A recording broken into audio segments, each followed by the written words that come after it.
은혜와 사랑이 풍성하시고 거룩하신 하나님 아버지, 허물과 죄로 죽었던 우리 영혼을 귀하신 예수님의 보혈로서 구원해 주시고 영원한 천국에 갈 수 있는 확실한 믿음과 소망을 주신 것을 감사드립니다.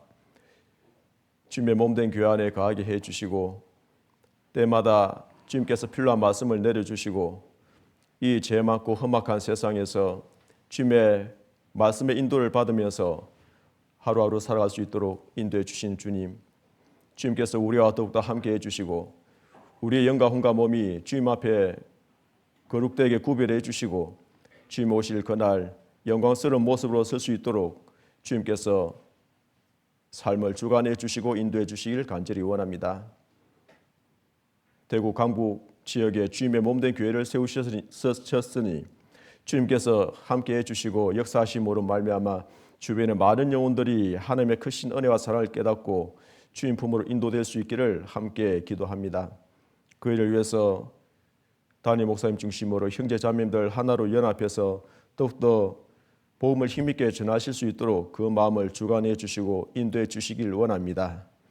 오늘 주시는 말씀을 통한 귀한 교훈을 나눌 수 있도록 함께해 주시고 도와주시기를 간절히 원하오며 우리를 사랑하시는 주 예수님 이름으로 감사하며 기도드렸습니다.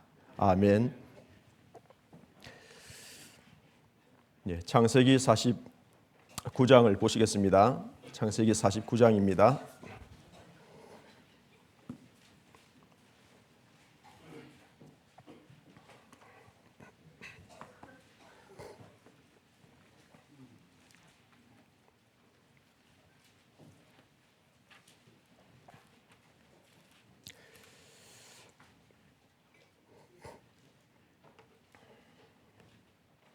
창세기 49장 22절에서 24절 말씀입니다.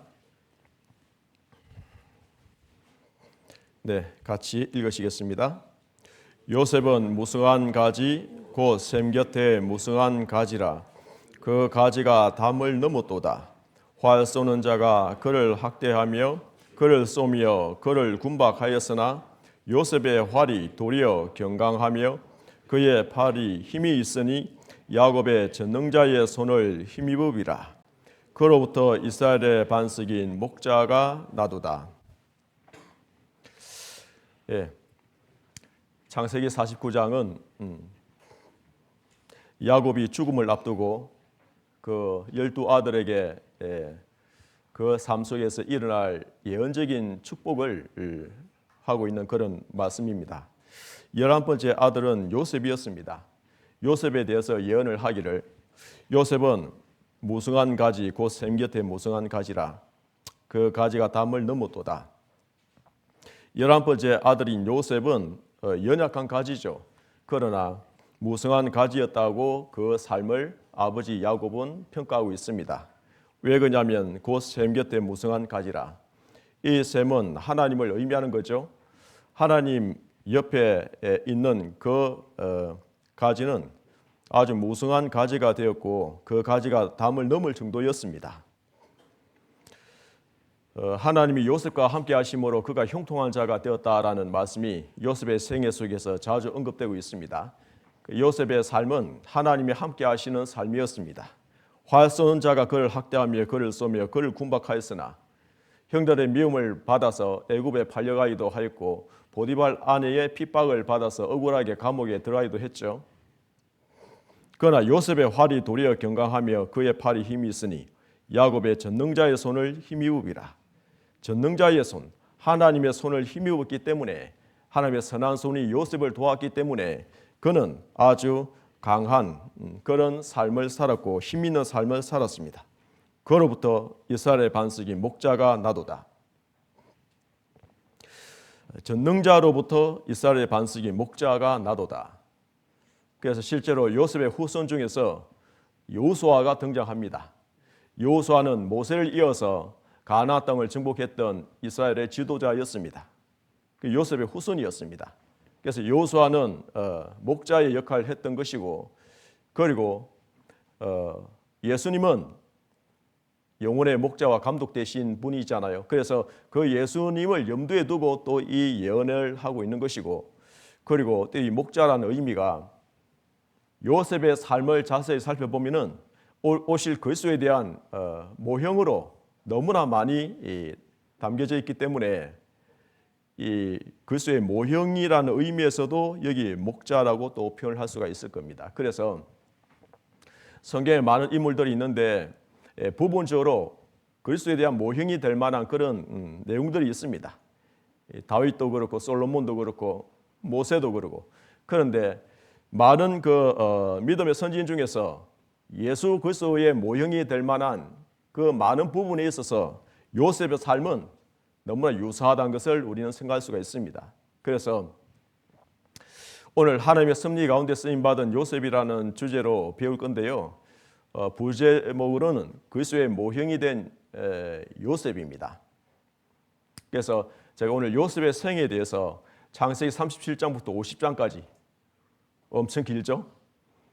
약 한 13장 정도, 14장 정도 된 이 긴 내용 속에서 요셉의 삶을 몇 군데 좀 살펴볼 것인데 요셉의 삶을 배우면서 그리스도에 대한 모형이 될 만하구나 하는 것을 많이 느낄 수가 있고 그래서 우리는 그리스도를 본받는 자가 되고 또 그 모형이 됐던 요셉의 삶 중에서 선한 부분들은 본받는 이제 그런 모습을 가졌으면 좋겠습니다. 그래서 우리의 삶을 비춰보면서 교훈받을 만한 내용을 우리 삶 속에 적용을 해서 우리가 더욱더 주님을 본받는 자가 되어야 되겠습니다. 자, 그러면 우선 창세기 37장을 가보시겠습니다.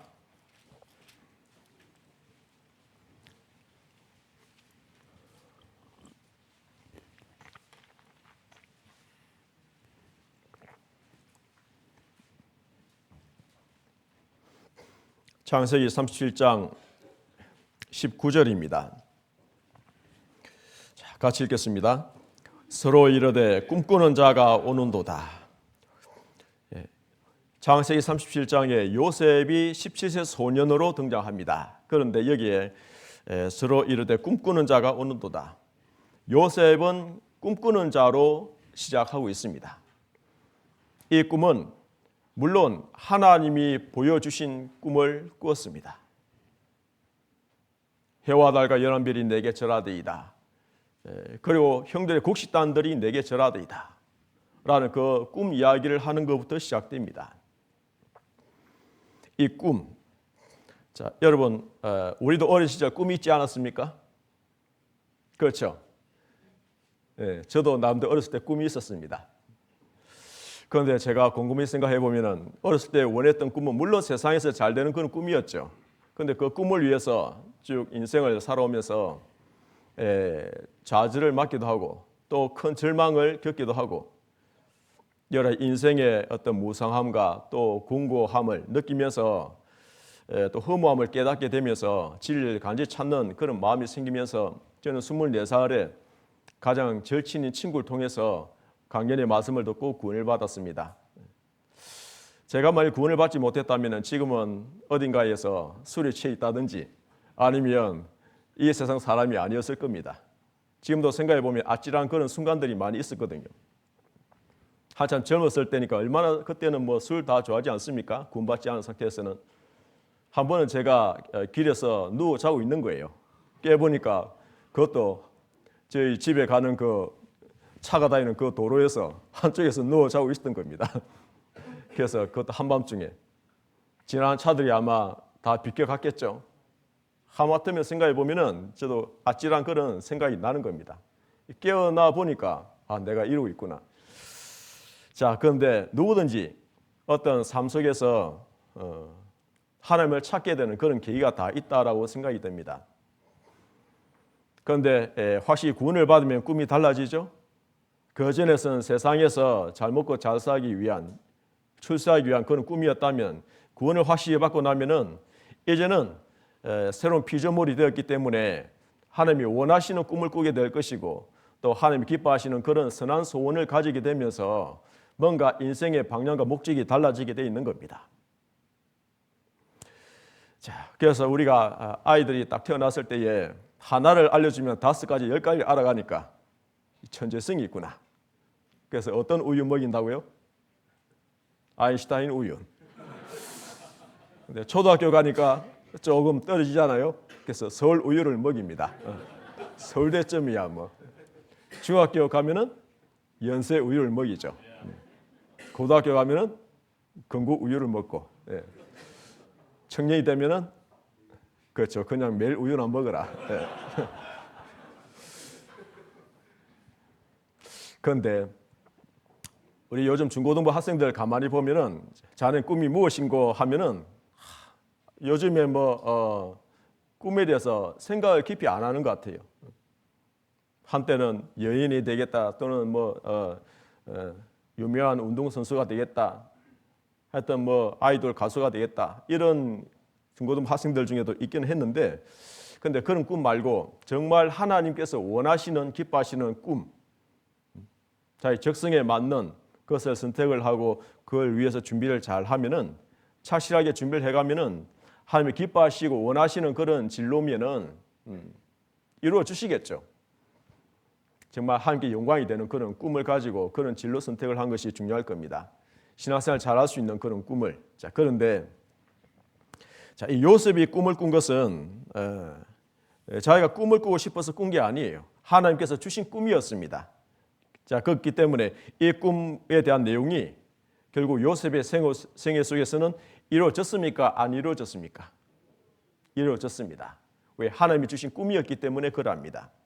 우리도 구원을 받고 난 이후에 여러 가지 하나님이 기뻐하시는 꿈을 꾸었을 때에 그 소원을 생각하고 간절히 이루어지기를 원한다면은 낭망하지 아니하고 또 실망하지 않고 끝까지 인내를 가지고 계속 주님께 매달리고 내가 해야 할 일을 한다면은 반드시 때가 되면 그 꿈은 이루어질 겁니다. 자, 그래서 이 꿈에 대한 얘기를 시작하고 있는데, 자, 여기 이 말을 했을 때에 형들은 요셉을 미워했습니다. 그런데 그 아버지는 그 꿈 이야기를 마음에 두었다는 말씀이 있죠. 11절입니다. 11절 보시면은 그 형들은 시기하되 그 아비는 그 말을 마음에 두었더라. 아버지 야곱은 그 꿈 이야기를 마음에 두었더라. 아버지 야곱 같은 경우에도 꿈에 하나님이 나타나셔서 여러 번 말씀하신 적이 있었기 때문에 그 당시에는 성경이 기록되기 이전이었기 때문에 하나님께서 꿈으로도 가끔 말씀해 주셨습니다. 행할 바를 알려주셨습니다. 그래서 베델의 하나님, 베델에 나타나신 그 하나님이 야곱에게 반드시 너는 내 출생지로 돌아갈 것이고 네가 어디로 가든지 내가 너와 함께하리라. 야곱에게 나타나신 그 하나님, 이제 요셉을 통해서 나타나시나? 라는 나름대로 야곱은 그 말을 마음에 두었다라는 말씀으로 기록되어 있죠. 자, 여기서 잠깐 그리스도의 모형이 될 만한 곳을 몇 군데 좀 생각해 보겠습니다. 자, 요셉은 아버지의 사랑을 특별하게 받았습니다. 그 3절을 보시면은 앞에 3절 요셉은 노년에 얻은 아들이므로 이스라엘이 여러 아들보다 그를 깊이 사랑하여 위하여 채색옷을 지었더니 12아들 중에서 노년에 얻은 아들이 요셉입니다. 그러니까 야곱이 나이가 많은 상태에서 난 아들 깊이 사랑했다라는 표현이 있죠. 어르신들은 가끔 이런 말씀합니다. 자식을 키울 때는 잘 몰랐는데 우리 손주 엿을 보니까 얼마나 사랑스러운지. 그래서 손주를 보면은 눈에 넣어도 하나도 안 아프고 손주가 어떻게 행동하더라도 다 귀엽고 이쁘고 그러십니까? 연세가 좀 지긋하신 분은 고개 끄덕이시면서 근데 우리는 경험을 별로 안 해봤죠. 실제로 어르신들 그런 말씀 많이 하십니다. 얼마나 손주가 이쁜지. 그런데 야곱이 노년에 얻은 아들이기 때문에 요셉을 끔찍하게 또 사랑했고 특별히 사랑하는 라헬을 통해서 태어난 아들이잖아요. 그래서 특별한 옷을 지어 입혔습니다. 자, 성부 하나님이 성자 예수님을 특별히 사랑하셨죠. 요단강에서 침례를 받고 올라오시는 그 성자 예수님에 대해서 마태복음 3장 17절에 보면은 이는 내 사랑 아들이요 내 기뻐하는 자라는 음성이 들렸습니다. 그렇죠? 그러니까 성부 하나님의 특별한 사랑을 받고 있는 성자 하나님, 예수님 생각할 수가 있죠. 그 요셉은 목자라는 직업을 가지고 있습니다. 2절에 보시면은 요셉이 17세 소년으로서 형제와 함께 양을 칠 때라는 말씀이 있죠. 그 양치는 목동이었습니다. 예수님께서도 요한복음 10장 11절에 보면은 나는 선한 목자라 선한 목자는 양들을 위하여 목숨을 버릴거니와 목동, 목자라는 표현을 했죠. 그리고 요셉은 정직한 성품이었죠. 2절 끝부분에 보면은 그가 그들의 과실을 아비에게 고하더라. 그 형들의 잘못한 것을 아비에게 그대로 정직하게 말을 하는.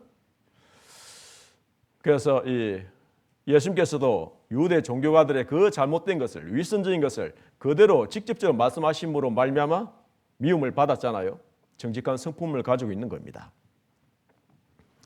그리고 요셉은 아버지의 말씀에 절대적으로 순종하는 모습을 보게 됩니다. 13절 보시면은 같이 읽겠습니다. 이스라엘이 요셉에게 이르되 내 형들이 세겜에서 양을 치지 아니하느냐 너를 그들에게로 보내리라.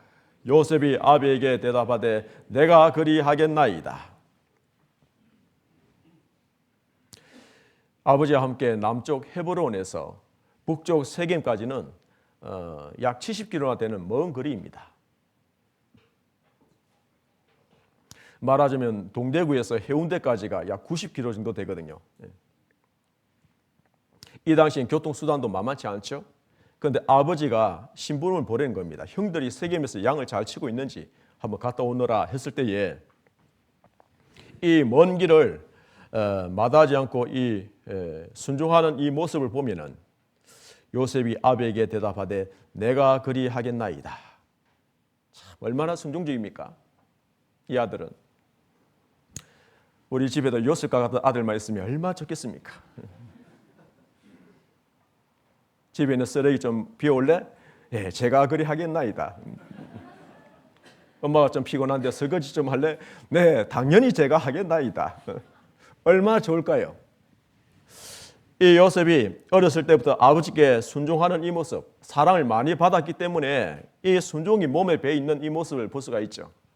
그래서 순종은 어렸을 때부터 습관이라는 생각을 하게 됩니다. 3살 버릇 8까지 간다 하잖아요. 어렸을 때부터 부모님 말씀에 순종을 잘 하면서 배운 이 아이는 커서도 부모님께 순종하고 결국 하나님께 순종하는 그런 자녀로 잘 성장할 수 있는 겁니다. 요셉은 형들이 자기를 미워하는 걸 알까요? 모를까요? 알겠죠. 17세 소년이면 중고등부 형제자매들 그렇죠?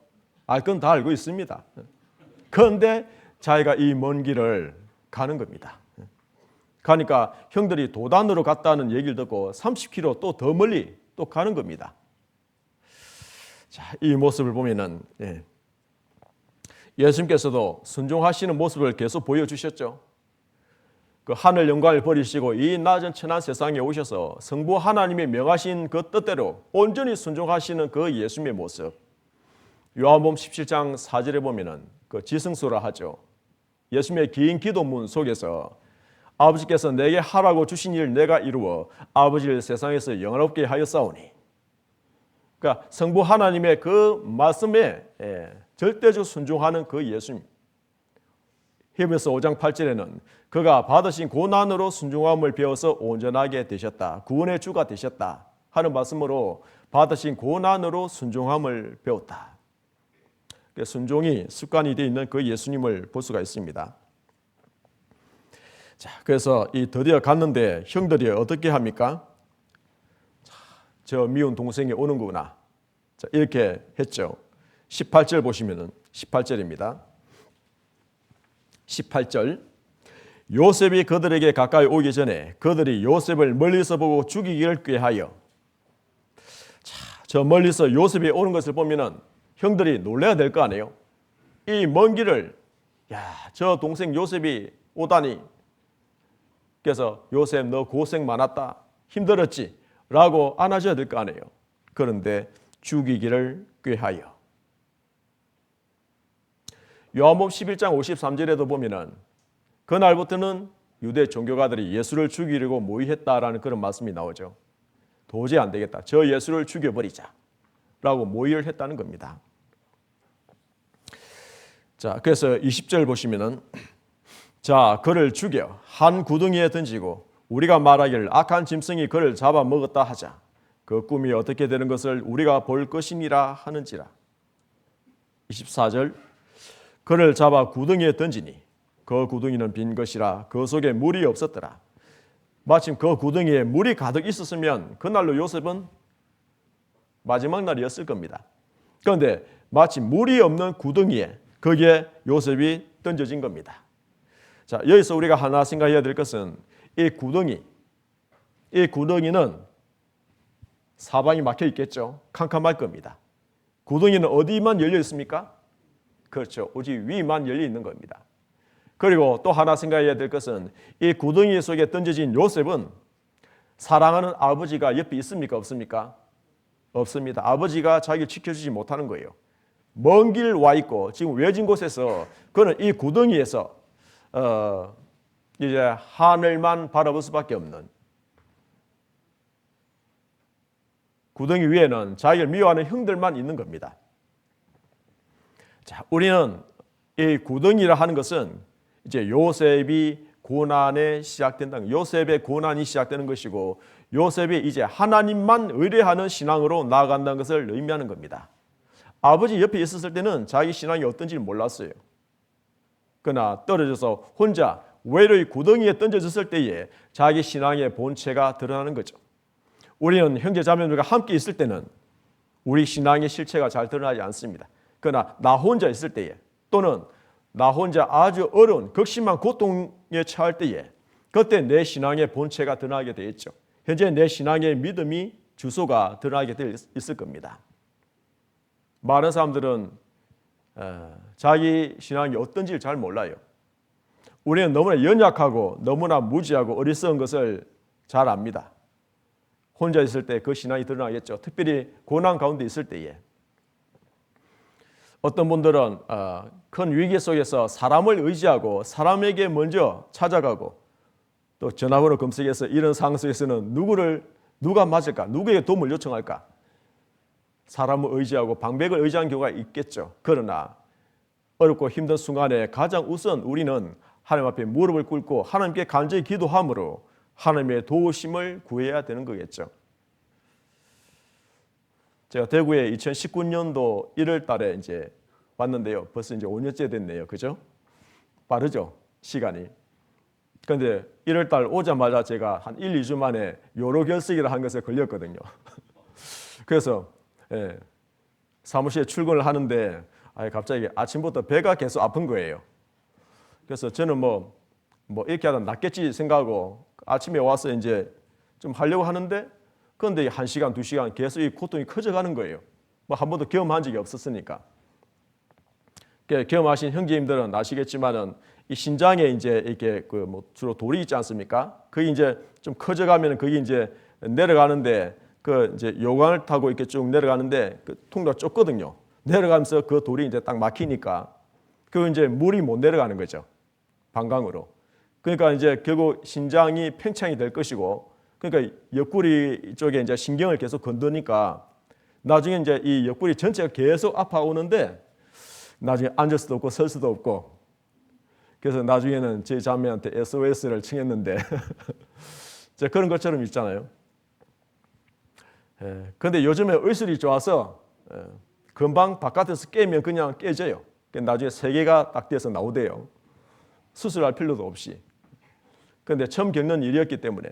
그런데 제가 그 순간 느낀 것은 이렇게 하다 사람이 죽는 거구나 하는 것을 좀 생각이 들더라고요. 그래서 그때 누구를 찾았을까요? 그렇죠. 집사람이고 뭐 아이들이고 필요 없어요. 오직 하나님밖에 생각이 안 나요. 오직 하나님밖에 생각이 안 나요. 하나님. 그렇겠구나. 사람이 정말 힘들 때는 하나님, 나의 하나님, 그 하나님만 찾게 되는. 그래서 제가 그때 생각한 것은 제가 조선시대에 태어났으면 이미 갔다. 그리고 또 나중에 검색해 보면은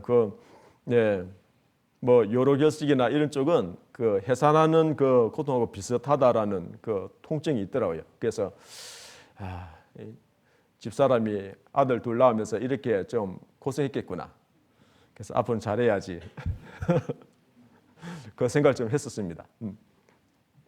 자, 어쨌든 사람은 정말 힘들고 어려울 때, 이 고난 가운데 있을 때에 이 구덩이를 하는 것이 참 좋잖아요. 하나님을 더욱더 의지하게 되기 때문에 이 바울 사도도 복음을 전하면서 고린도후서 1장 9절 10절에 보면은 우리 마음에 사형 선고를 받은 줄 알았으니 이는 오히려 자기를 의뢰하지 말고 오직 죽은 자를 다시 살리시는 하나님만 의뢰하게 하려 하심이니라. 그래서 큰 사망에서 우리를 건지셨고 과거에도 나를 건져 주셨는데 현재 또 건져 주실 것이고 또 미래에도 건져 주실 것이다. 그래서 주님께서는 예나 지금이나 동일하신 분이기 때문에 그 선하신 주님께서는 나의 모든 고난과 환난을 잘 알고 계시기 때문에 과거도 현재도 미래도 계속 건져 주실 분이다 라고 바울 사도는 간증을 했습니다. 그렇죠. 자, 그리고 이 구덩이라 하는 것이 이 고난을 생각할 수가 있는데 하나님께 귀하게 쓰임받은 믿음의 선진들은 한결같이 이 고난에 통과하고 나서 쓰임받는 겁니다. 모세가 40년간 미디안 광야에서 훈련을 받고 난 이후에 80세에 하나님이 부르셨습니다. 그리고 다윗도 기름 부음을 받고 곧바로 쓰임받은 것이 아니라 10여 년 동안 사울을 피해서 고난 받는 기간이 있었어요. 바울 사도도 다메섹 도상에서 예수님을 만나고 난 이후에 사우디아라비아에 있는 그 호렙산, 그러니까 신의 산이죠. 거기에 가서 3년 정도 동안 깊이 하나님과 대화하는, 교제하는 그런 시간이 있었습니다. 자, 그래서 신약 성경 14권을 기록할 수 있는 계기가 되었던 겁니다. 한결같이 구원을 받고 난 이후에는 이제 출애굽하고 난 이후에 광야 40년이라는 기간이 있는 것처럼 이 광야 같은 세상에서 고난이 시작된다는 것을 염두에 두셔야 되는 거죠. 난 구원을 받고 나니까 왜 이렇게 어려운 일들이 많지? 집안도 그렇고 여러 가지 경제적으로 또는 자녀를 통해서. 그것은요, 고난은 축복을 주기 위한 것입니다. 그래서 고난은 좋은 겁니다. 조금만 참고 인내하면은 그 고난을 통해서 하나님께서 놀라운 그 축복을 주시기 때문에 그러합니다. 그래서 이상히 여길 것이 아니라는 거죠. 요셉이 17세 소년으로서 이제 그 고난 속에 들어가서 훈련을 받고 있는 겁니다. 요셉의 믿음을 견고케 하기 위해서 그러한 거죠. 또 하나 생각할 것은 고난 가운데 있을 때에 하나님이 나와 함께 하신다라는 것을 우리는 생각할 수 있겠죠. 예수님의 이름은 구원자도 되시고 또 이마누엘도 되시는 거죠. 내 영혼을 구원하신 그 하나님께서 나와 함께 하신다라는 의미도 있죠. 이마누엘 하나님. 자, 그리고 예수님께서는 지금 하나님 보좌 우편에서 우리의 믿음이 떨어지지 아니하도록 중보기도하고 계시는 분이라는 겁니다. 시몬아 시몬아 사단이 밀가부로 하려고 너희를 청구했으나 그러나 내가 너희 믿음이 떨어지지 아니하기를 내가 간구하고 있다라는 것처럼 사단은 우리를 송사하고 우리의 믿음이 연약하도록 계속 그렇게 하지만은 그러나 예수님께서는 우리 믿음이 떨어지지 않도록 지금도 기도하고 계신다는 겁니다. 성령께서도 우리의 연약함을 도와주신다라고 하셨죠. 말할 수 없는 탄식으로 우리의 연약함을 위해서 간구하고 계시는 분이십니다. 우리 안에 계셔서. 그리고 히브리서 12장 1절에 보면은 구름같이 둘러싼 허다한 정인들이 있는데 그 믿음을 지켰던 그 허다한 정인들이 지금도 하늘에서 천성에서 얼마나 기뻐하고 있겠습니까? 그리고 마지막 복음 주자인 우리에게 힘내라 힘, 힘내라 힘 이렇게 응원을 하고 있다는 겁니다. 자, 그래서 우리는 많은 그 응원하고 있는 분들이 있다. 또 삼일째 하나님이 우리를 도와주고 계신다는 것도 생각할 수 있겠죠. 그래서 기적적으로 하나님의 때가 되면은 이 요셉이 여기서 건진받는 것처럼 우리의 삶 속에서도 그러합니다. 28절 보시면은 28절에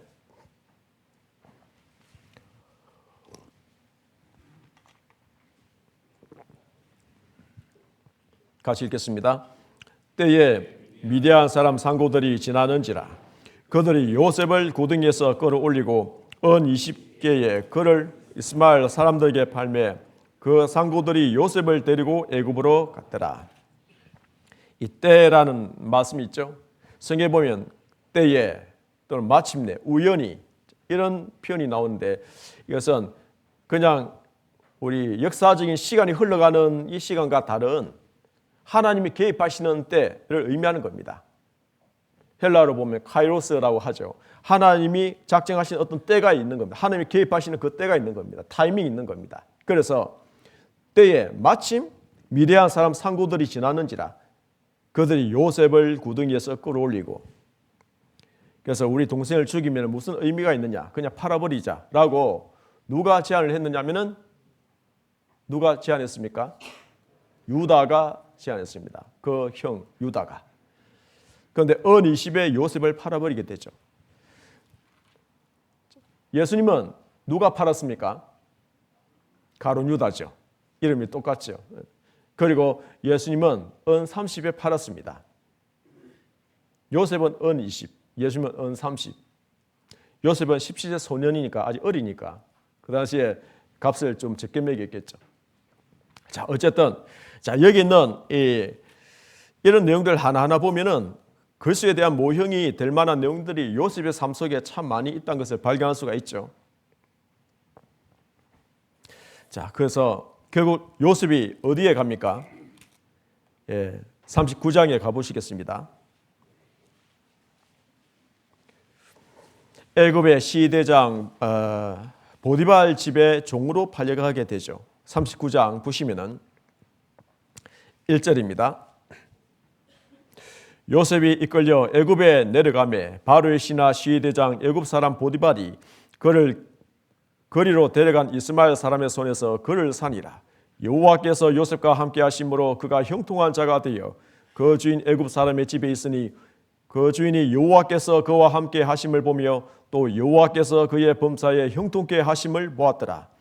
요셉이 그 주인에게 은혜를 입어 섬김에 그가 요셉으로 가정 총무를 삼고 자기 소유를 다 그 손에 위임하니 그가 요셉에게 자기 집과 그 모든 소유물을 주관하게 한 때부터 여호와께서 요셉을 위하여 그 애굽 사람의 집에 복을 내리심으로 여호와의 복이 그의 집과 밭에 있는 모든 소유에 미친지라. 자, 여기 보면 시대장 보디발 집에 종으로 팔려간 이 요셉이 가정 총무 일을 하게 되면서 복을 받게 됩니다. 이 시대장의 집이 왜 복을 받았냐 하면은 여호와께서 요셉과 함께 하심으로 형통하게 되었다라는 내용이 나오죠. 구원받은 그리스도인이 어떤 직장에 들어갔을 때에 그 직장이 복을 받는 경우가 있습니다. 구원받은 며느리를 잘 맞이했더니 그 집안에 줄줄이 구원을 받아서 야, 우리 집에 며느리 아가를 참 잘 받아들였더니 이렇게 우리가 복을 받네. 그렇게 자랑하시는 어르신들도 계시죠. 구원받은 그리스도인인 한 사람 한 사람이 어떻게 생활하느냐에 따라서 가정이든 직장이든 사회든 학교든 크게 복을 받는 경우가 있지 않습니까?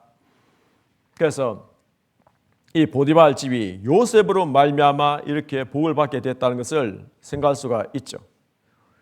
잠언 22장 29절에 보면은 내가 자기 사업에 건실한 사람을 보느냐? 이 사람은 왕 앞에 설 것이요 천한 자 앞에 서지 아니하리라. 자기 사업에 건실한 사람, 대표적으로 요셉이죠. 자기가 맡은 일에 얼마나 성실하게 건실하게 일했는지 나중에 바로 왕 앞에 서게 되잖아요. 그러니까 그리스도인들은 세상 사람들과 달리 사장이 있든 없든 또는 누가 있든 없든 자기가 맡은 일을 성실하게 일을 하는 사람입니다. 어떤 사람은 눈가리만 하면서 아웅다웅 하는 경우도 있잖아요. 보면 열심히 하는 척, 안 보면은 안 하고 그런 경우가 있잖아요. 그런데 우리는 직장에서 일을 할 때에 누가 보고 계신다요? 하나님이 다 보고 계신다. 그래서 착하고 선하게 일을 해야 됩니다. 성실하게 해야 되는 겁니다. 그래서 뭐 사무실에 쓰레기가 있으면 누가 뭐 안 치우잖아요. 잘 요즘에 세상 사람들은, 직원들은. 그러니까 내가 눈에 보면 먼저 그 선한 양심으로 쓰레기를 치우기도 하고, 또는 뭐 청소가 필요하면 내가 먼저 하기도 하고. 자, 그것이 우리의 선한 양심이죠. 보든지 안 보든지. 기업체를 운영하는 대표 이사는 눈이 2개일까요? 아니면 3개, 4개쯤 될까요? 제가 경험한 바로는 제가 한 직장에 18년을 근무했거든요. 그런데 분명히 그 대표 이사는 안 계셔요. 그런데 공장에서 또 회사에서 일어나는 일을 어떻게 그렇게 다 알고 있는지. 하여튼 눈이 2개가 아니고 3개, 4개 뒤에도 있는 것 같고 옆에도 있는 것 같고. 그렇다면 하나님은 다 보고 계시잖아요. 그러니까 요셉은 보든지 안 보든지 신전의식을 가지고 나는 하나님 앞에 일을 한다라는 그런 마음을 가지고 이렇게 일을 한 겁니다. 그래서 세상에서도 자기 맡은 일을 성실히 일하는 사람을 하나님은 교회 안에서도 부르시는 겁니다. 게으르게 살아가면서 또는 제 가운데 있으면서 하나님께서 부르신 적은 없어요. 자기 일에 성실한 사람을 부르시는 겁니다. 그리고 이 요셉이 이제 시험을 받게 되죠. 어떤 시험을 받느냐면은 보디발 아내의 유혹을 받게 됩니다. 7절입니다. 그 후에 그 주인의 처가 요셉에게 눈짓하다가 동침하기를 청하니 요셉이 거절하며 자기 주인의 처에게 이르되 나의 주인이 가중 재반 소유를 간섭지 아니하고 다 내 손에 위임하였으니 이 집에는 나보다 큰 이가 없으며 주인이 아무것도 내게 금하지 아니하였어도 금한 것은 당신뿐이니 당신은 자기 아내임이라. 그런즉 내가 어찌 이 큰 악을 행하여 하나님께 득죄하리까. 그리스도인들에게 시험이 있죠. 구원을 받고 나면 시험이 있습니다. 어떤 사람은 물질적인 시험이 있죠. 돈을 사랑하는 마음이 있으면 그 돈을 가지고 계속 시험을 하게 되죠. 돈을 쫓아가게끔 합니다. 신앙생활 말씀이나 교제보다는 아니 나는 지금 돈을 벌어야 돼 라는 그런 마음으로 돈을 쫓아가는 일이 종종 있죠. 어떤 사람은 명예심이 있어서 세상에서 잘 되고 싶어하는 그런 명예욕에 붙잡혀서 정상적인 신앙생활을 하지 못한 분도 가끔 계셔요. 어떤 분들은 이성에 약한 분도 있죠. 지금 여기 요셉은 지금 17세 소년으로서 애굽에 팔려서 약 10년 정도 지난, 그러니까 어느 정도 어젓한 청년이 되었습니다. 27세에서 28세 정도 되었던. 그러니까 요셉은 지금은 너무나 외롭겠죠. 아버지를 떠나서 10년 정도 살고 있는 것이고, 자, 그리고 여기에서 너무나 외롭고 쓸쓸하고 이럴 때 여기에서 이 여인이 찾아오는 겁니다. 요셉은 잘생겼을까요? 못생겼을까요? 어떻게 아세요? 6절 보시면은 6절 보시면은 같이 읽겠습니다. 주인이 그 소유를 다 요셉의 손에 위임하고 자기 식료 외에는 간섭하지 아니하였더라. 요셉은 용모가 준수하고 아담하였더라. 용모가 준수하고 아담하였더라. 키가 아담 사이즈라는 뜻이 아닙니다. 원어상으로 보면은 잘생긴 꽃미남이라는 뜻입니다. 요즘 말로 하면은. 그 어머니가 라헬인데 창세기 29장 17절에 보면은 라헬은 곱고 아리따우니. 그러니까 분명히 이 요셉도 잘생긴 남자였습니다. 그러니까 보디발 아내가 유혹을 하죠. 못생긴 남자에게 유혹하겠습니까? 자, 여기 보면은 사단은 최고의 심리학자라고 누가 말을 했는데 그 사람이 어떤 거에 약한지를 유심히 살펴서 아는 거죠. 여러분은 무엇에 약합니까? 우리의 속마음을 사단은 알까요? 모를까요? 모릅니다. 내가 하나님 앞에 어떤 기도하는지 그것을 마귀는 몰라요. 그러나 우리가 하는 행동은 사단이 관찰하겠죠. 그 행동을 통해서 무엇에 약하구나. 어떤 사람은 이 분노 조절이 잘 안 되구나. 화를 잘 내구나. 그럼 계속 건드는 거죠. 화가 올라오도록. 자, 어쨌든 이 마귀가 요셉을 유심히 봤는데 요셉을 넘어뜨리려 하면은 미색을 동원해야 되겠구나. 자, 그래서 이 여인이 접근을 하는 겁니다. 여인을 통해서 넘어뜨리려고. 11절 보시면은 그럴 때 요셉이 시모하러 그 집에 들어갔더니 그 집 사람은 하나도 거기 없었더라. 웬일로 이 보디발 집에 종이 하나도 없었을까요? 그렇죠. 이 마님이 다 작전을 짠 거죠. A 정도는 저쪽에 가거라, B 정도는 저기 가서 뭐 사오거라, 다 뿔뿔이 보낸 겁니다. 그러니까 한 명도 없는 거죠. 여지없이 그날도 요셉이 시모하러 그 일하러 들어갔는데 오늘따라 왜 이렇게 사람들이 없지? 그런데 10절 보시면 여인이 날마다 요셉에게 청하였으나 한두 번 시험에 이기는 것은 쉬워요, 어려워요? 쉽죠? 그렇죠. 한두 번 시험에 이기는 것은 쉬워요. 우리 형제님들 그러지 않습니까? 지나가다 어떤 어여쁜 여인이 한 번, 두 번 유혹했을 때 이기 쉽습니까? 어렵습니까? 당연히 쉽죠. 그런데 날마다 요셉에게 청해, 날마다 시험을 하면은 여러분 어떻겠습니까? 날마다 아침마다 예쁜 옷을 입고 또 아주 유혹하는 그런 외모로 이렇게 계속 하면은 어떻게 하겠습니까? 만만치 않습니다. 그죠? 자, 그러니까 이 날마다 요셉에게 청하였으나 요셉이 듣지 아니하여 동침하지 아니할 뿐더러 함께 있지도 아니하니라. 욥기에 보면 욥이 내가 어찌 처녀에게 주목하랴, 내 눈과 언약을 맺었다. 다시는 내가 아리따운 처녀를 보지 아니하리라.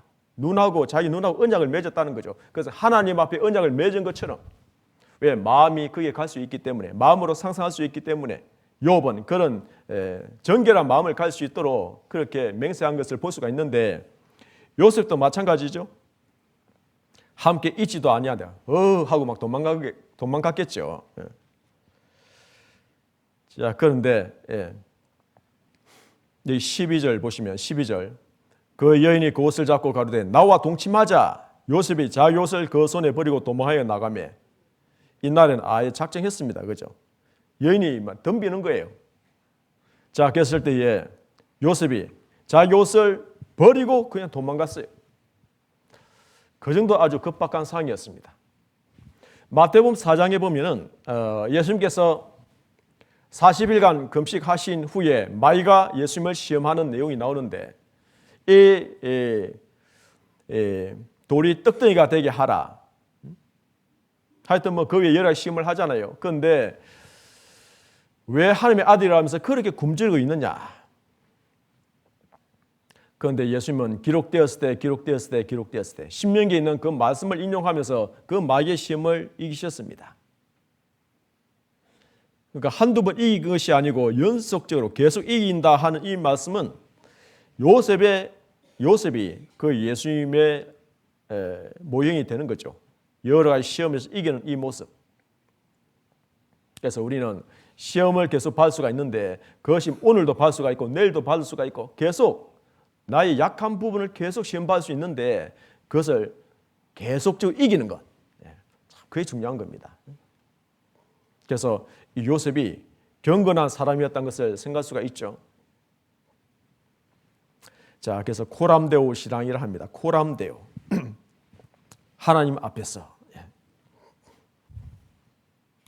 자, 이것 때문에 어떻게 됩니까? 억울하게 누명을 받아서 감옥에 들어가게 되는 겁니다. 보디발 남편이 왔을 때에 저 히브리 종이 나를 겁탈하려고 했다. 이 옷이 증거다. 누명을 쓰여서 감옥에 들어가야 되잖아요.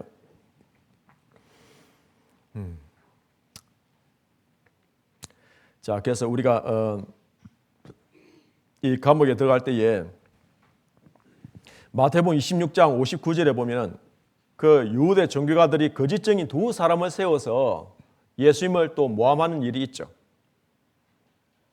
그래서 예수님이 붙잡히게 되는 경우가 있는데, 자, 이 똑같죠. 자, 그런데 감옥에 들어간 이 요셉이 원망하거나 불평했다는 그 말이 없어요. 성경에 보면 어디에도 너무나 억울하다, 너무나 원통하다 이런 표현이 한마디도 없어요. 왜 그러냐면 감옥에 들어갔는데도 여기서 자기가 일을 너무나 잘하고 있기 때문에 그런 거죠. 20절입니다. 20절 보시면은 이에 요셉의 주인이 그를 잡아 옥에 넣으니 그 옥은 왕의 제수를 가두는 곳이었더라. 요셉이 옥에 갇혔으나 여호와께서 요셉과 함께 하시고 그에게 인자를 더하사 전옥에게 은혜를 받게 하시매 전옥이 옥중 제수를 다 요셉의 손에 맡김으로 그 재반 사물을 요셉이 처리하고 전옥은 그의 손에 맡긴 것을 무엇이든지 돌아보지 아니하였으니 이는 여호와께서 요셉과 함께 하심이라. 여호와께서 그의 범사에 형통케 하셨더라.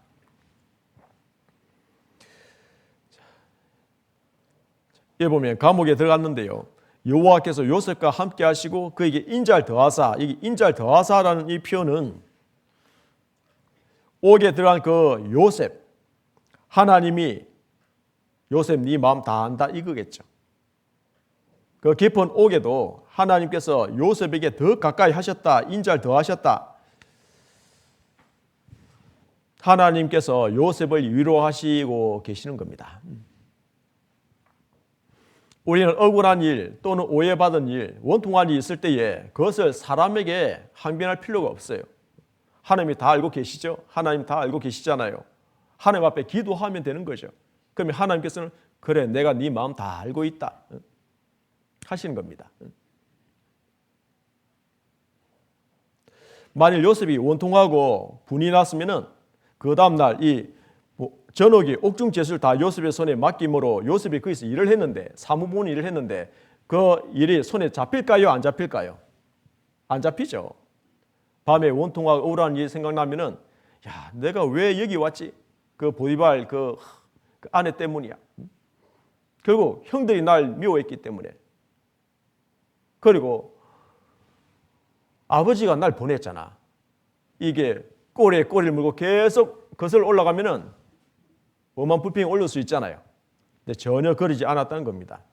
그러니까 그 다음날 자기가 맡은 일을 또 성실하게 잘 하는 모습을 보면, 자, 우리는 밤에 잠 잘 주무십니까? 편안하게 잘 주무셔요? 혹시 하루 종일 또는 그동안에 내 마음에 원통한 일이 있고 분이 나서 잠이 안 오거나 그런 일은 없습니까? 여호와께서 그 사랑하시는 자에게는 잠을 주신도다. 사랑하시는 자에게는 잠을 편안하게 주신다고 하셨는데요. 내가 하나님께 맡기지 못하기 때문에 밤에 잠이 안 오시겠죠. 자, 그래서 불면증에 시달리시는 분은 좀 잘 생각해 보셔요. 내가 혹시 하나님께 맡기지 못한 거는 있지 않는가? 다 염려를 하나님께 다 맡게 되는데, 억울한 일 당해도 다 맡게 되는데 맡기지 못하고 내가 어떻게 해결하려고 혹시 그러고 계시지는 않는지. 요셉은 맡겼습니다. 자, 그래서 이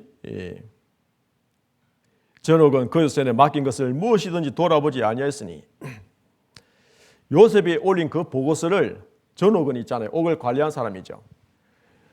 보지 않고 다 오케이 결제해 주는 겁니다. 직장생활 할 때에 팀장이든 뭐 임원이든 대표이사든 에게 우리가 이제 결제 올린 경우가 있지 않습니까? 그런데 이제 결제판을 들고 올라가면은 일상적인 얘기를 해요. 야, 오늘은 날씨가 참 많이 추워졌다, 그렇지? 하고 이제 일상적인 얘기하면서 보지 않고 그냥 결제하는 경우가 있어요. 그 얘기는 자네가 올린 결제판은 무조건 오케이, 승인 하는 경우가 있거든요. 그건 평상시에 신임을 받고 있는 것이고, 자, 그런 것처럼 요셉이 마치 그와 같이 일을 했다는 겁니다. 자, 그래서요, 이 보면은 요셉의 성실성을 볼 수가 있고, 또 요셉이 얼마나 잘 섬기느냐. 아버지를 잘 섬겼고, 또 보디발 시대장도 잘 섬기고, 전옥도 잘 섬기고, 나중에는 관원장들도 잘 섬기고, 그리고 바로 왕도 잘 섬기는, 나중에 하나님까지도 잘 섬기는 이 섬김이 몸에 배어 있는 이 요셉. 그래서요, 이 교회 안에서도 보면은 섬김을 받는 사람이 있고 섬기는 자가 있습니다. 그렇죠? 그런데 어떤 사람이 높은 사람일까요? 세상 관점에서 보면은 섬김을 받는 사람이 높은 사람이죠. 섬기는 사람이 종이 하는 일이 하기 때문에 더 낮은 사람으로 생각하게 될 겁니다. 그러나 교회 안에서는, 성경 안에서는 달라요. 반대죠. 예수님이 누가복음 22장 27절에 보면은 앉아서 먹는 자가 크냐 섬기는 자가 크냐, 앉아서 먹는 자가 아니냐, 그러나 나는 섬기는 자로 너희 중에 있노라. 예수님은 이 땅에 오셔서 섬기는 자로 너희 중에 있노라 라고 하셨어요. 섬김의 본을 보여주신 분이시고, 그래서 요한복음 13장에도 보면 내가 주와 선생이 되어 너희 발을 씻겼으니 너희도 서로 발을 씻기는 것이 옳으니라. 종이 하는 일을 예수님은 하셨습니다. 교회 안에서도 섬기는 자가 섬김을 받는 자보다 높다라고 말씀을 하시는 겁니다. 왜 그러냐면 천국에 가면은 그동안 이 교회 안에서 세상에서 섬긴 그 사람이요, 천국에 가면 높아지기 때문에 그러합니다. 자기를 낮추는 자는 높아지고 자기를 높이는 자는 낮아지게 될 것이라. 법칙입니다. 그래서 교회가 부흥하고 교회가 성장하고 많은 식구들이 늘기 위해서는요, 섬기는 모습, 종의 모습, 그것이 가장 아름다운 모습이죠. 교회 안에서는 원망과 시비가 없어지면서, 다툼이 없어지면서 점점 섬겨가는, 서로서 섬겨가는 그 모습, 그 모습이 참으로 교회가 탄탄하게 되면서 그리스도의 모습을 닮아가는 교회이기 때문에 더욱더 주님이 크게 쓰실 거라는 생각을 하게 됩니다. 그래서 섬기는 자가 크다라고 하셨어요. 낮추는 자에게 성경을 더 깨닫게 하시고 또 교회의 비밀을 더 알게 해주시고 성령의 역사가 임하게 되는 겁니다. 물은 낮은 곳을 계속 흘러가듯이 성령의 역사는 마음이 낮아지고 겸손한 자에게 임하게 되는 것이고 성령의 역사가 일어나게 되는 거죠. 그러면 낮아진 자에게, 마음이 겸손한 자에게 내면의 세계를 보여주고 또 신령한 교회의 모습을 보여주고 성령이 역사하신 것을 보여주게 하시는 겁니다. 그래서 우리는 성경을 배우면 배울수록 최고의 덕목이 무엇이냐면은 너희 안에 이 마음을 품으라 곧 그리스도 예수의 마음이니, 빌보스 2장 5절에 있는 것처럼 너희 안에 이 마음, 자, 이 마음을 품으라 했잖아요. 곧 그리스도 예수의 마음이니. 그 예수의 마음은 무엇입니까? 마태복음 11장 28절 29절 쪽에 보면은 나는 마음이 온유하고 겸손하니 나의 멍에를 메고 내게 배우라. 그리하면 너희 마음이 쉼을 얻으리니. 예수님은 한마디로 마음이 온유하고 겸손하신 분이시고 그 마음을 품었을 때에 마음의 쉼을 얻으리니. 그래서 온유와 겸손이 최고의 덕목이죠. 그러면 마음에 평안이 있고 쉼을 얻는다는 겁니다. 자, 여기서 우리가 또 생각해야 될 것은 요셉이 감옥에 들어갔을 때에 여기 특별히 20절에 있는 그 말씀을 보시겠습니다.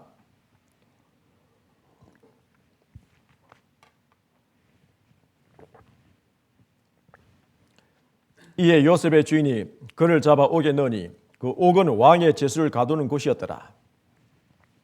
그 많고 많은 그 감옥 중에서 왜 왕의 제수를 가두는 이 곳에 요셉이 들어갔을까? 이것은 또 생각해 볼 이유가 있습니다.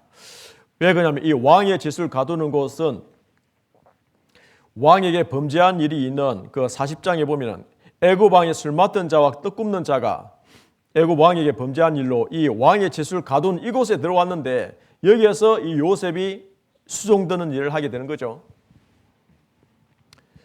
하나님이 이 왕의 제수를 가두는 곳에 들어가게 하신 거예요. 그리고 이 술 맡은 자와 떡 굽는 자라 하는 이 표현이 왕의 최측근입니다. 그러니까 요즘 말로 하면은 대통령을 보좌하는 사람들, 오른팔 왼팔 이런 사람들, 왕의 신임을 얻고 있는 사람, 국사를 함께 논하고 그 당시에 술이나 음식을 통해서 독금을 넣어서 왕을 암살할 수 있기 때문에 술이나 떡을 맡았다는 것은 아주 신임을 받고 있는 사람들이죠. 왕이 술을 드시기 전에 자기가 먼저 한 잔 먹어야 될 거예요. 그죠? 안전하다는 것을 알려주고, 그러면서 어떤 얘기 하겠습니까? 왕하고 정치에 대해서 논하기도 할 것이고 할 거 아니에요. 자, 그러니까 무슨 일인지 모르겠지만 이 술 맡은 자와 떡 굽는 자가 왕에게 범죄해서 이 옥에 들어온 것은 요셉과 많은 시간을 보낼 수 있게 된 겁니다. 이렇게 생각할 수가 있겠죠. 술 맡은 자가 요셉에게 자랑할 겁니다. 요셉은 수종 들고 있겠죠. 감옥 안에서 긴 시간 동안 무슨 얘기 하겠습니까? 자기 자랑하겠죠. 내가 누군 줄 아냐? 하고 이 애국 왕을 내가 몇 년 동안 모시고 있었는데 이 왕은 이런 인물이야. 왕이 좋아하는 음식은 이런 것이고 또 성격은 이렇고 여러 가지 얘기를 많이 했겠죠. 그리고 이 애굽 나라는 이런 나라다라고 알고 있는 것을 계속 얘기했을 겁니다. 요셉은 보디발 집안의 가정총무로서 배웠던 것은 아주 일부분이고 애굽이라 한 이 넓은 나라에 대해서 이 감옥 안에서 대부분 배워간 겁니다. 그러니까 애굽의 정치, 행정, 외교, 군사 그 외 여러 가지를 이 감옥 안에서 배워간 겁니다. 그러니까 나왔을 때 곧바로 총리가 될 수 있었던 거죠.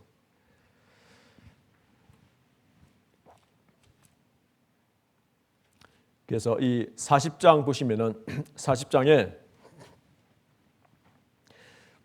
술 맡은 자는 꿈을 꿨는데 3일 후에 복직할 것이고 떡 굽는 자는 나무에 매달려 죽을 것입니다 라고 꿈 해몽을 했는데 결국 그 꿈대로 되었습니다. 그리고 술 맡은 관원장에게 풀려나거든 왕에게 잘 말씀드려서 저를 좀 풀려나게 해주세요 라고 부탁을 했는데 23절 보시면은 술 맡은 관원장이 요셉을 기억지 않고 잊었더라. 깜빡 잊어버렸어요. 자기가 복직된 건 기뻐했는데 왕 앞에 서서 그런데 이 요셉의 부탁한 그 말을 잊어버렸어요.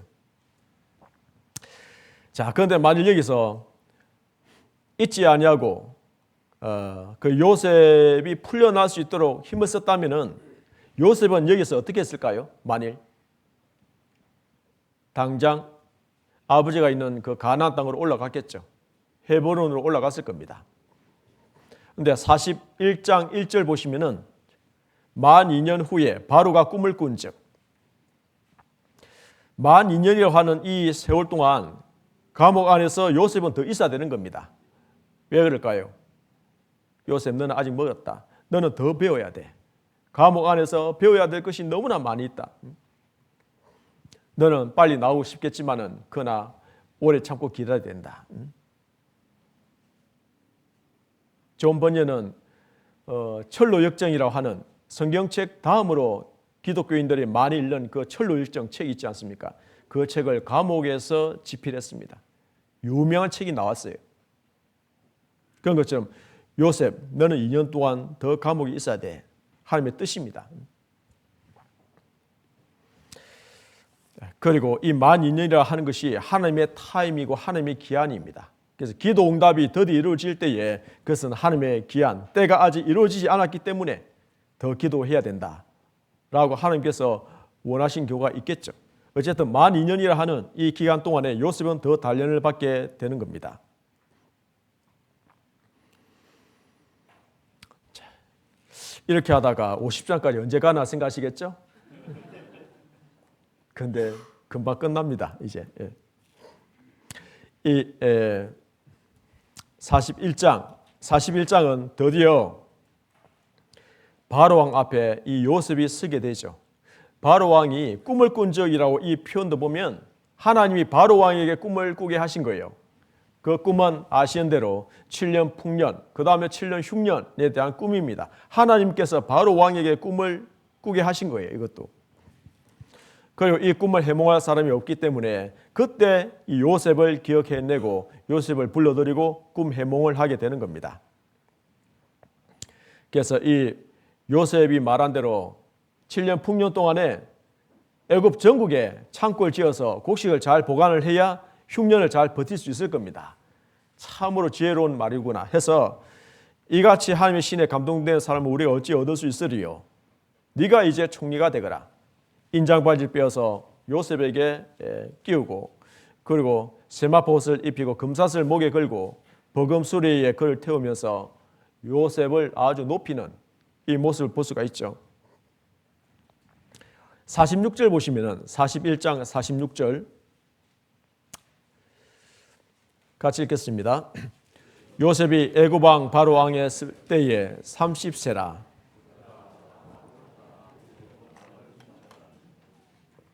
네, 이 총리가 되었을 때 나이가 30세라고 되어 있죠. 누가복음 3장 23절에는 예수님께서 공생애를 30세쯤 시작하니라 이렇게 나옵니다. 자, 그렇죠. 고난 후에 요셉이 영광을 받는 이 모습입니다.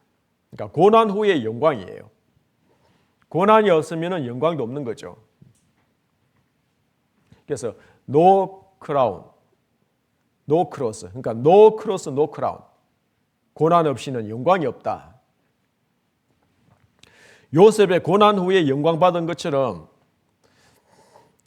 예수님께서도 누가복음 24장 26절에 보면은 그리스도가 이런 고난을 받고 장차 자기 영광에 들어가야 할 것이 아니냐라는 그 말씀을 하셨습니다. 그리스도도 이런 고난을 받고 장차 자기 영광에 들어가야 할 것이 아니냐. 빌립보서 2장 9절부터 쭉 보시면은 그 예수님을 지극히 높여 모든 이름 위에 뛰어난 이름을 주셨다. 그리고 그 예수의 이름 앞에 무릎을 꿇게 하셨다라는 말씀이 있죠. 그 예수님의 이름 앞에 모든 사람이 무릎을 꿇을 수 있도록. 왜냐하면 예수님은 만민을 심판하는 권세를 가지신 분이고 또 구원하시는 분이십니다. 양면성을 다 가지고 있는 분이셔요. 그래서 이 요셉도 보면은 구원자의 모습과 또는 그 당시에 심판하는 그런 모습을 가지고 있습니다. 자, 이 41장 43절 보시면은 자기에게는 버금수레에 그를 태우며 무리가 그 앞에서 소리 지르기를 엎드리라 하더라. 바로가 그로 애굽 전국을 총리하게 하였더라. 요셉이 지나가면요, 그에는 애굽 백성들은 다 엎드려야 되는 거예요. 우리 사극에 보면은 왕이 가마 타고 탁 지나가면은 백성들은 감히 얼굴을 볼 수가 없죠. 다 엎드려야 되는 거예요. 그런 것처럼 요셉이 지나가면은 엎드려야 되는 겁니다. 예수님은 만왕의 왕으로서 예수님 앞에 모든 무릎은 다 꿇게 되어 있는 겁니다. 예수님 앞에 서면은 모든 사람들은 다 세상에서 아무리 잘난 사람들도 그 예수님 앞에 서면은 다 무릎을 꿇게 되어 있는 겁니다.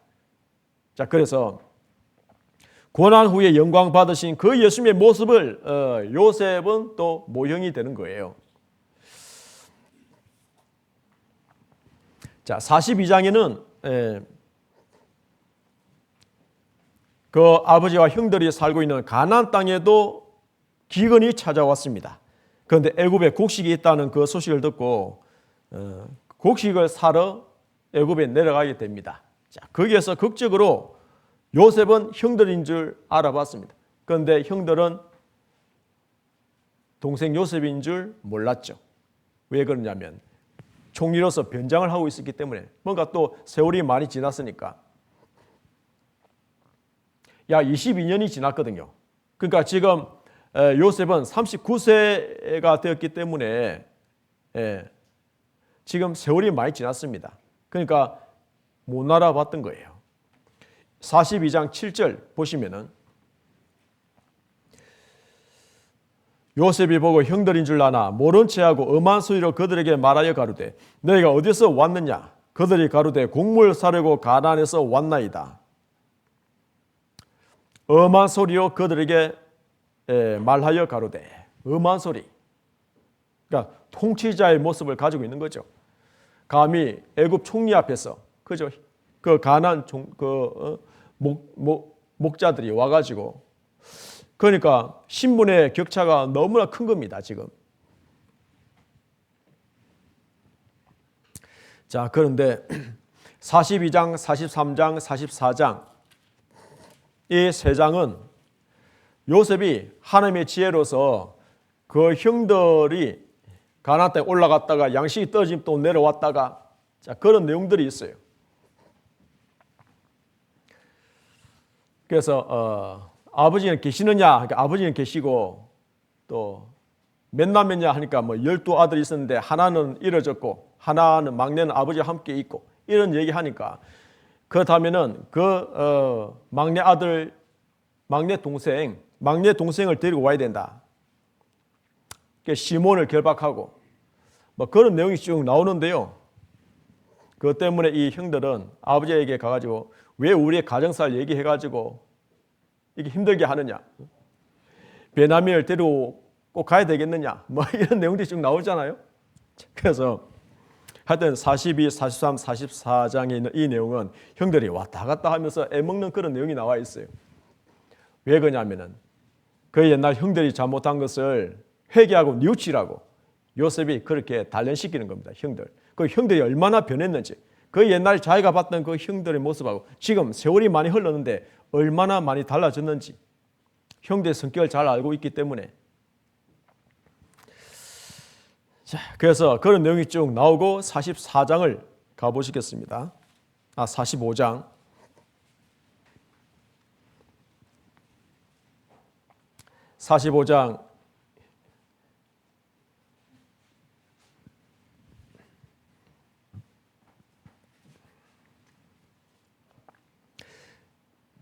45장 3절입니다. 3절.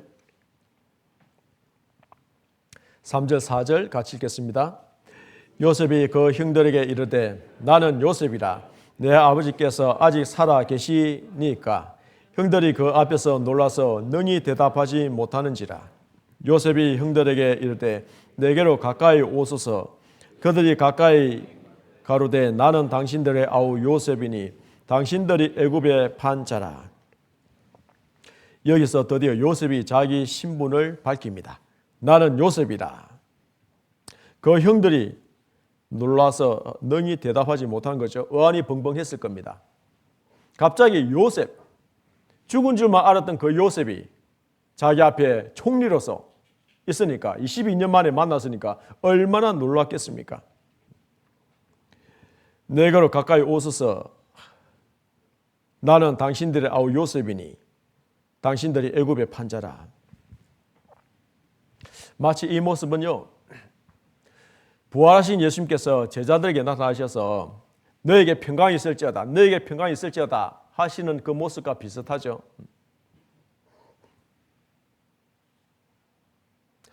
예수님께서 먼저 제자들에게 손을 내미시고 그리고 이제 관계를 회복하시는 것처럼 그 죄를 다 사해놨으니까 이제 평안히 안심하고 돌아오너라라고 부르시는 그 하나님의 음성처럼 그 예수님의 말씀처럼 여기 이 요셉이 먼저 형들의 잘못을 용서하고 화해를 청하는 이 모습을 볼 수가 있죠. 그러니까 요셉은 심판자이면서 구원자가 되기도 하는 거예요. 예수님은 심판자이면서 구원자이시죠. 자, 그래서 결국은 아버지에게 이 소식을 전해서 애굽으로 같이 내려오기를 부탁을 했고 45장 끝부분에 가보면 야곱이 요셉이 살았다는 그 얘기를 처음에는 믿지 않았는데 요셉이 보낸 그 수레를 보고야 기운이 솟아가면서 조카도다 내 아들 요셉이 지금까지 살았으니 내가 죽기 전에 가서 그를 보리라. 45장 28절에 그런 내용이 쭉 나오죠. 그래서 이 야곱이 힘을 내어서 내가 죽기 전에 요셉을 보리라. 그런데 가나안 땅에서 애굽에 내려간다 하는 것을 하나님이 금하지 아니하실까? 왜? 약속의 땅이잖아요. 가나안 땅이. 이 가나안 땅을 버리고 내가 가는 것이 과연 합당한가? 고민이 되었을 겁니다. 46장 2절 보시면은 2절에서 4절 같이 읽겠습니다.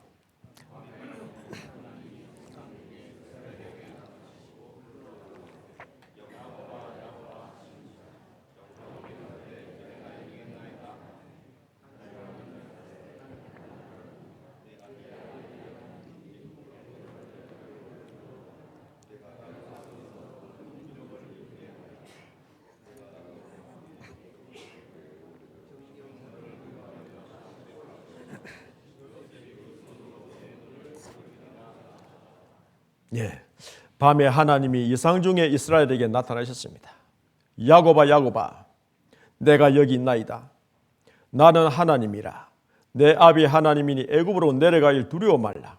내가 거기서 너로 큰 민족을 이루게 하리라.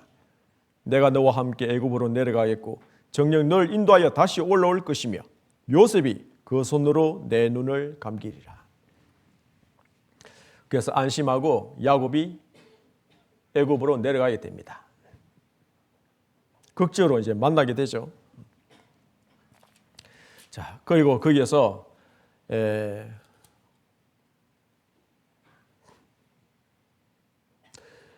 야곱이 바로왕 앞에 서게 되죠.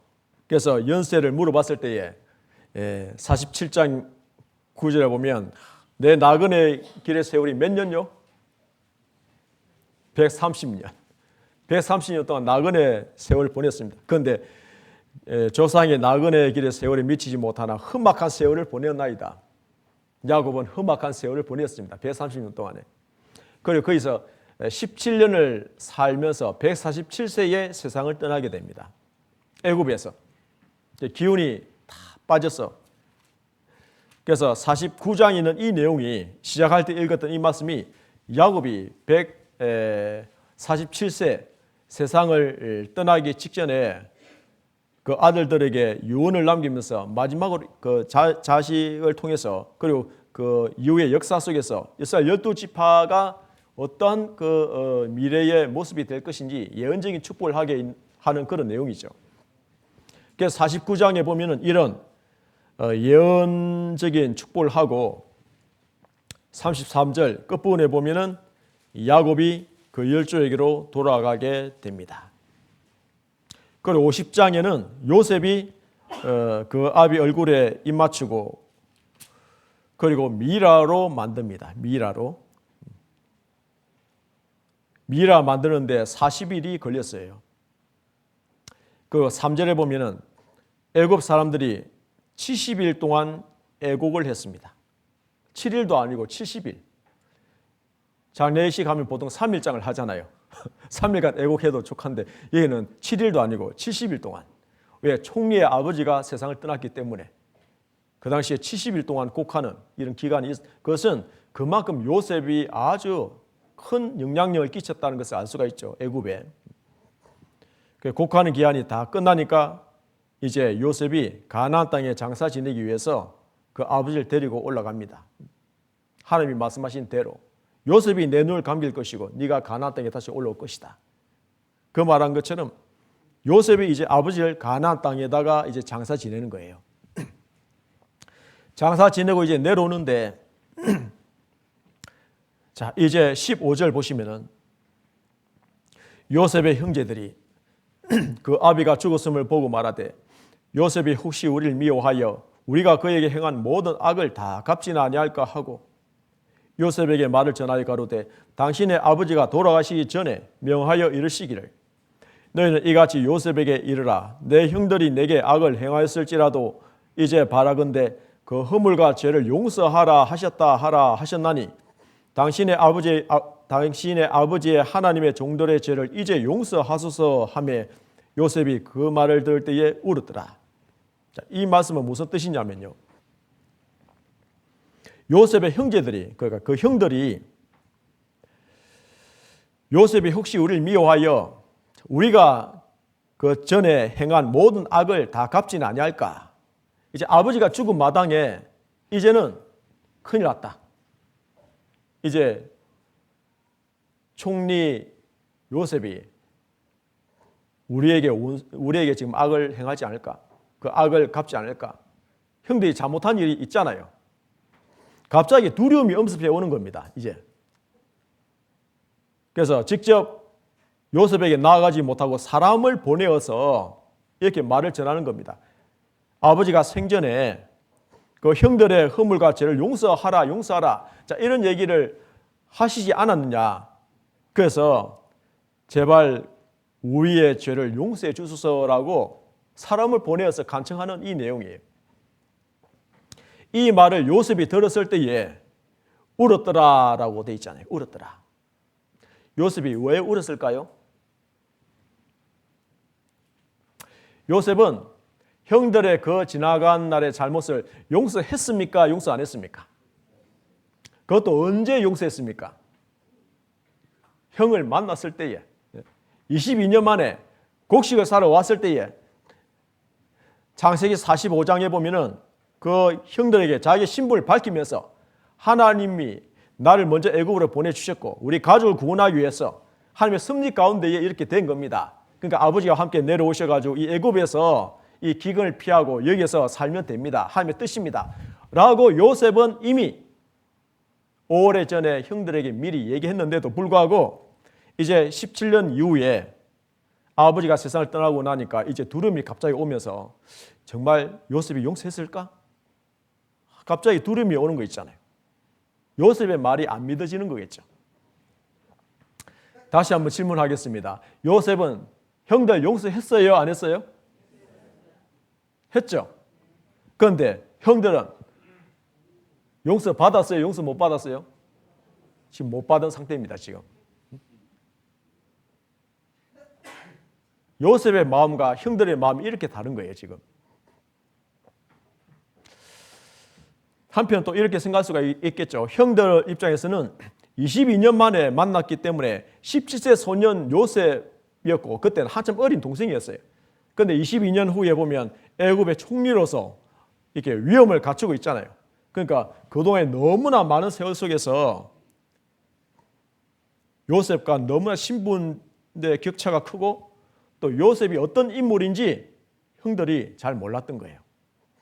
그동안 요셉은 엄청나게 하나님께 단련을 많이 받았고 하나님의 마음을 가지고 있었고 하나님이 어떤 분이신지 하나님의 섭리 가운데 나를 이곳에 보내셨구나. 나를 먼저 앞서 보내셨구나.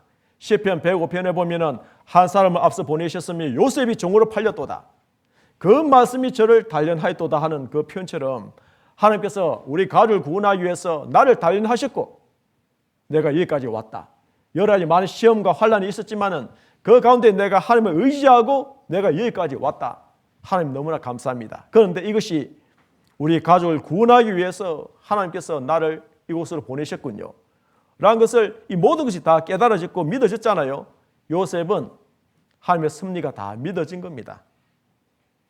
그런데 그 내용을 형들에게 얘기를 하더라도 형들은 아직도 못 믿고 있어요. 이 상황에 대해서. 요셉에 대해서 전혀 그 속마음을 이해를 하지 못하고 있는 거예요. 요셉의 진심을 아직도 이해하지 못하고 있는 겁니다. 왜 그럴까? 이 생각해보면 창세기 42장을 가보시겠습니다. 42장.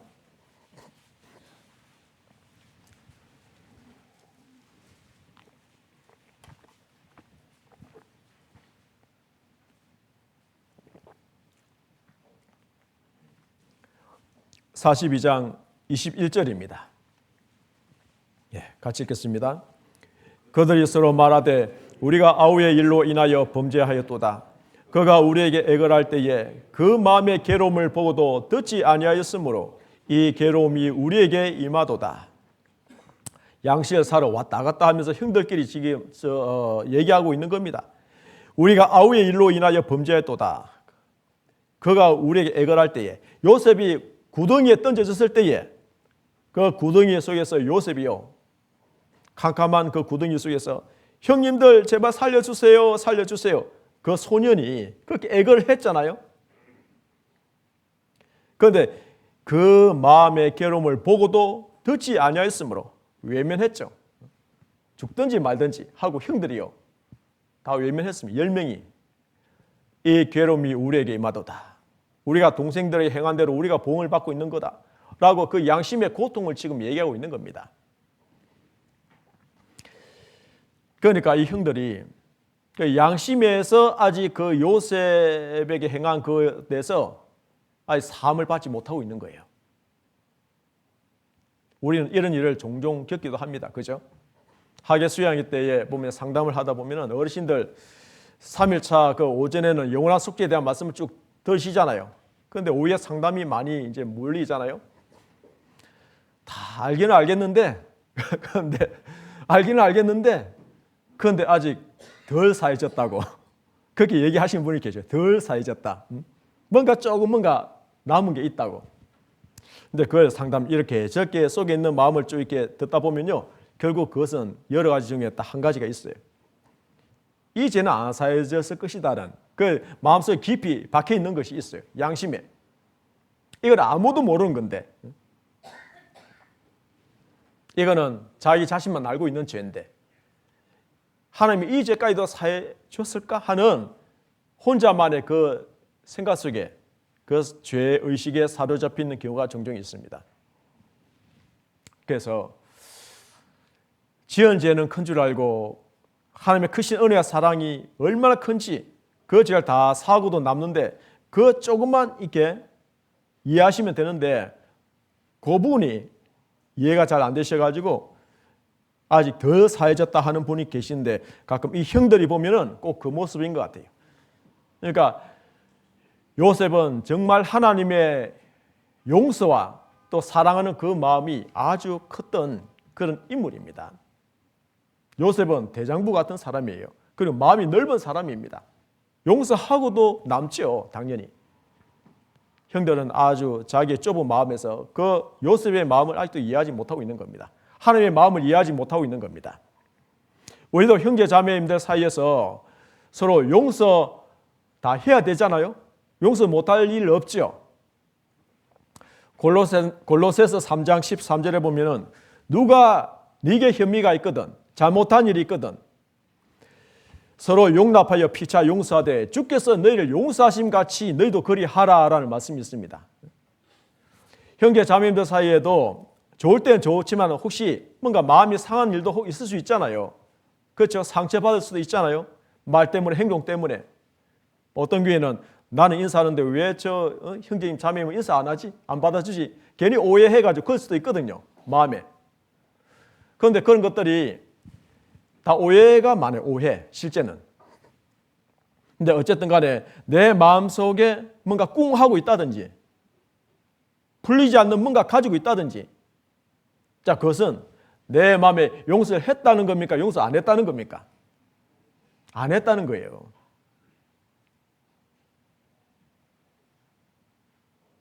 그래서 주께서 너희를 용서하심 같이 너희는 서로 그리하라. 용서하라라고 하시죠. 각각 중심으로 형제를 용서하지 않으면 천부께서도 이와 같이 하시리라.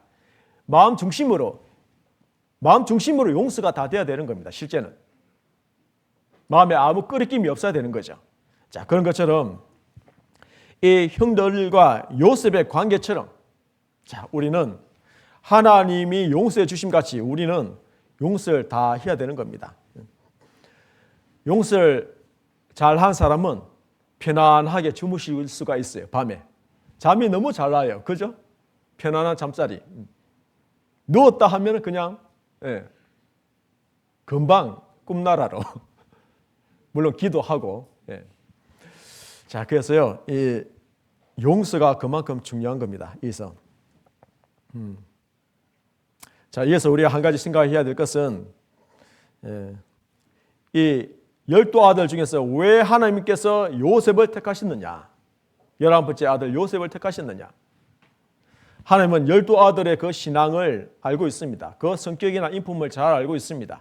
그러니까 요셉, 아직 나이는 어리지만은 그러나 가능성이 가장 많이 있어 보이고 하나님께서 이 요셉을 단련시키면은 귀하게 쓸 수 있겠구나. 가족을 구원할 수 있겠구나. 그래서 하나님이 선택하신 겁니다. 우리 집안에도 보면은 많은 가족 친족들이 있는데 왜 내가 첫 열매가 되었을까? 왜 나를 먼저 구원해 주셨을까? 그래도 하나님 보시기에는 가장 적임자이기 때문에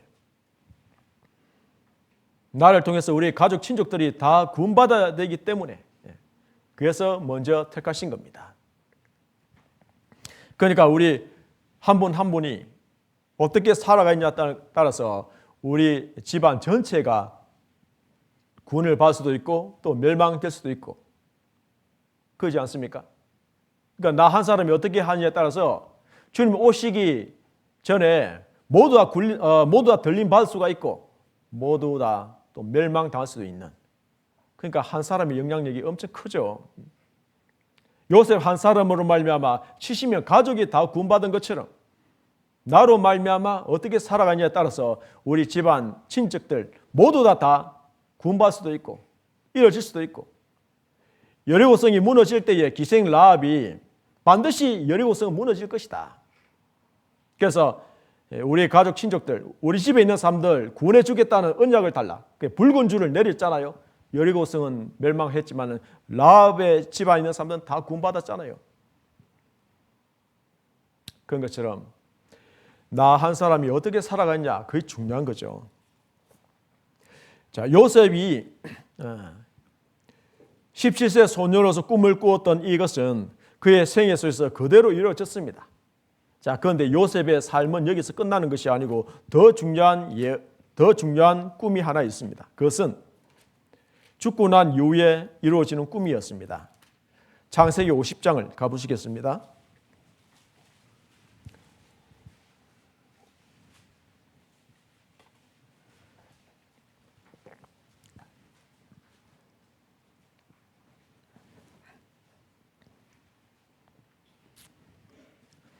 창세기 50장 24절부터 26절입니다. 같이 읽겠습니다. 요셉이 그 형제에게 이르되 나는 죽으나 하나님이 너희를 권고하시고 너희를 이 땅에서 인도하여 내사 아브람과 이삭과 야곱에게 맹세하신 땅에 이르게 하시리라 하고, 요셉이 또 이스라엘 자손에게 맹세시켜 이르기를 하나님이 정녕 너희를 권고하시리니 너희는 여기서 내 해골을 메고 올라가겠다 하라 하였더라. 요셉이 110세의 죽음에 그들이 그의 몸에 향재를 넣고 애굽에서 입관하였더라. 자, 요셉이 110세에 죽었습니다. 몸에 향재를 넣고 미라로 만들어졌죠. 애굽에서 입관하였더라. 애굽에서 입관을 했습니다. 입관식을 했죠. 자, 그런데 요셉은 입관식이 있고 출상식이 있고 또 안치식이 있어요. 요셉의 장례식은 수백 년 동안에 걸쳐서 이루어지게 됩니다. 성경의 가장 긴 장례 예식은 요셉입니다. 요셉. 왜? 요셉이 24절에 한 말처럼 요셉이 그 형제에게 이르되 나는 죽으나 하나님이 너희를 권고하시고 너희를 이 땅에서 인도하여 내사 아브람과 이삭과 야곱에게 맹세하신 땅에 이르게 하시리라. 지금은 비록 기근 때문에 가나안 땅에서 내려와서 이 애굽 고센 땅에 지금 거하지만은 여기는 영구히 살 곳이 아니다. 반드시 아브라함, 이삭, 야곱이 약속하신 이 가나안 땅, 이 가나안 땅으로 하나님께서 인도하실 때가 있을 것이다. 공고하실 때가 있을 것이다. 그때는 반드시 내 해골을 메고 올라가겠다 하라. 이렇게 유언을 남긴 겁니다. 자, 그래서 세월이 지난 이후에 출애굽기 13장을 가보시겠습니다. 13장.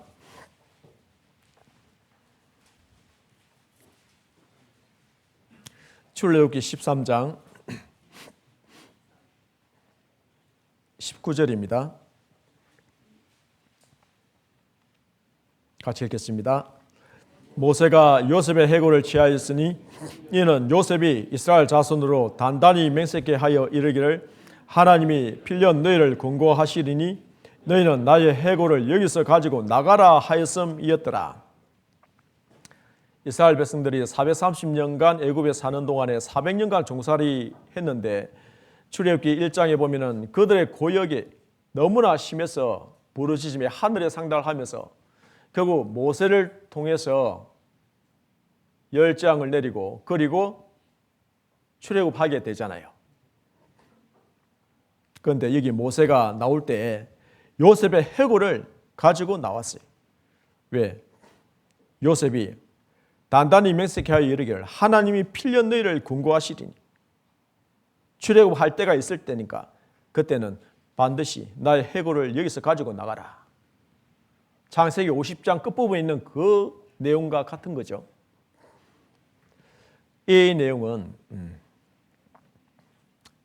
요셉이 반드시 너희들은 가나안 땅으로 가야 된다. 후손들에게 그렇게 명령을 내렸는데도 불구하고 안심이 안 되는 거예요. 요셉 입장에서는. 나는 지금 죽는데. 지금은 평안하게 애굽에서 살고 있겠죠. 그래서 후손들에게 이 뭔가 강하게 메시지를 줘야 되겠는데 어떻게 할까? 생각 많이 했겠죠. 기도하면서. 그러니까 내 해골을 가지고 반드시 가나안 땅에 묻어야 된다라고 이렇게 한 거예요. 여기 보면 단단히 맹세케. 경상도 말로 하면 단디해라 이거 있잖아요. 단디해야 된다. 뭐 일을 하려면 단디해라 이 말 하지 않습니까? 일을 하려면 제대로 단디해라 이것처럼 단단히 맹세케 한 거예요. 반드시 내 핵을 가지고 나가야 된다. 출애굽할 때에. 자, 그러니까 그 당시 노예 생활하면서 그들이 얼마나 힘들었지 않습니까? 요셉을 알지 못하는 새로운 왕이 등장해서 갑자기 히브리 사람들 다 종으로 삼아서 고역을 시키기 때문에요. 그런데 그들은 하나님 우리를 구원하소서 우리 아브라함, 이삭, 야곱이 살던 가나안 땅으로 우리를 인도하소서라고 그의 부르짖음이 하늘에 상달했는데 그 영향을 누가 줬느냐면 요셉이 영향을 준 거예요. 요셉이. 우리의 조상 요셉이 총리였을 땐 좋았는데 그리고 총리 요셉이 우리가 또 가나안 땅 갈 때가 있다고 반드시 얘기했고 그때 이 요셉의 이 유언이 이스라엘 민족이 출애굽한 데 있어서 마음을 모아서 한데 큰 힘을 줬던 거예요. 실제는 영향력이 컸다는 겁니다. 죽고 난 이후에도. 그래서 결국 가나안 땅을 정복하고 난 이후에 요셉의 유언대로 세겜에 장사하게 됩니다. 여호수아 24장입니다. 여호수아 24장.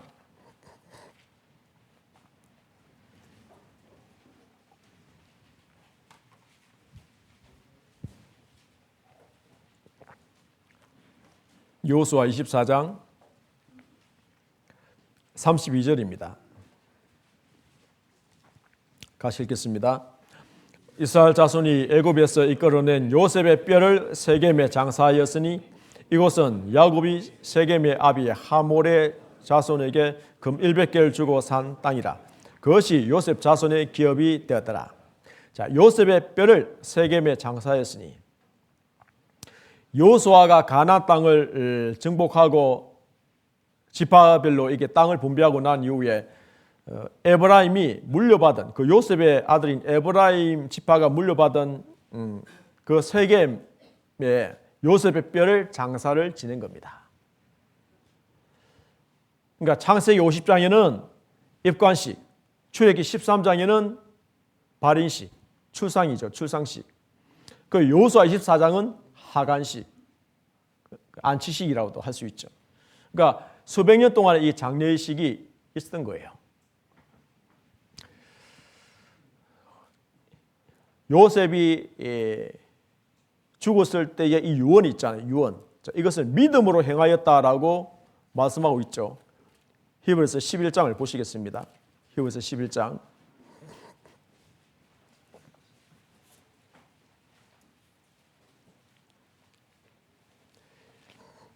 히브리서 11장 22절입니다.